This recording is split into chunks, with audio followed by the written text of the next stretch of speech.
Det er sjøheksa! Hun har med sine søstre! Redd meg, Smisk! Smisk! Men det er jo bare oss, kaptein! Skatt eller knep? Og gledelig allehelgensaften!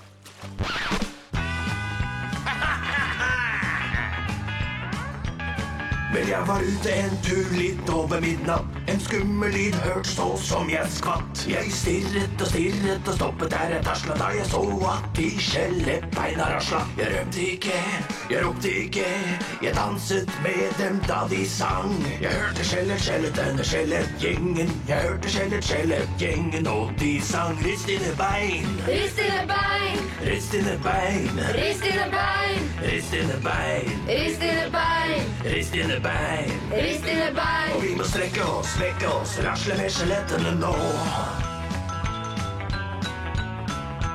Bogri, bogri, bogri, bogri. Og vi må strekke oss, rasle med skjelettene nå.